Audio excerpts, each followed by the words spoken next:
Les deux ritualistes ont fait un cercle avec de la poudre blanche et se cachent derrière une clôture en regardant. En ce moment, deux filles passaient. Tout à coup, la grande sœur ne savait pas et rentre dans le cercle. Tout à coup, elle se transforme en un morceau de pain. La petite, très douée, passe à côté en disant « Grande sœur, où es-tu » En ce moment, les deux messieurs étaient derrière et priaient pour que la petite rentre aussi, mais c'était le contraire. Que Dieu nous protège de ce genre de situation. Elle essaie de contourner et arrive de l'autre côté. Elle se rapproche d'une clôture inachevée. En ce moment, le monsieur habillé en rouge sort et vient au bord du cercle. Il prend le morceau de pain. En ce moment, la petite était cachée et regardait tout ce qui se passait. Elle dit « Seigneur, ce qui va se passer est vraiment touchant. » Le monsieur habillé en rouge prend un torchon et commence à invoquer des incantations en faisant le cercle. Le monsieur habillé en blanc regardait de gauche à droite. Quand il finit, il pose le torchon et voilà l'esprit. Les deux messieurs se précipitent et vont se cacher. Le monsieur habillé en blanc regarde s'il y a quelqu'un qui approche. Il se retire et dit à son ami. Deux filles approchent. Le monsieur habillé en rouge vient aussi regarder. Voilà les deux filles qui rentrent dans le cercle. Tout à coup, elles se transforment en morceaux de pain. Les deux messieurs, très joyeux de voir que le plan a marché, se précipitent et prennent les morceaux de pain et les mettent dans un sac.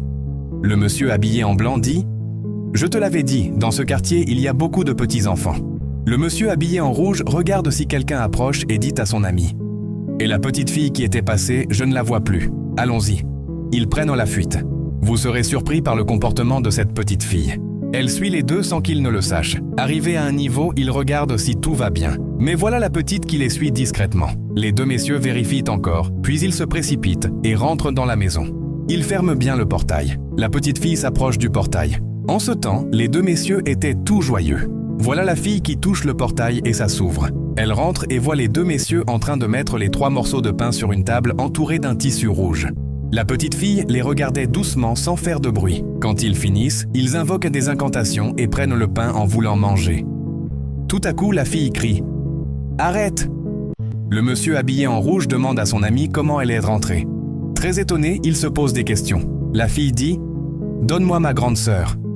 Les deux messieurs se disent qu'elle les suivait depuis. Le monsieur habillé en blanc dit « Si tu continues de parler, je te transforme en pain aussi. » Elle répond « Ah bon, ok ». Elle se rapproche du monsieur et dit « Et ma grande sœur ?»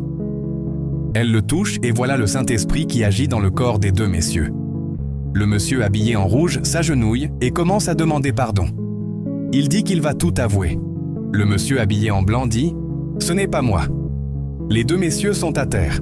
La fille s'approche de la table entourée d'un tissu rouge et commence à invoquer le nom du Saint-Esprit. Voilà les morceaux de pain qui se transforment et se demandent où elles sont.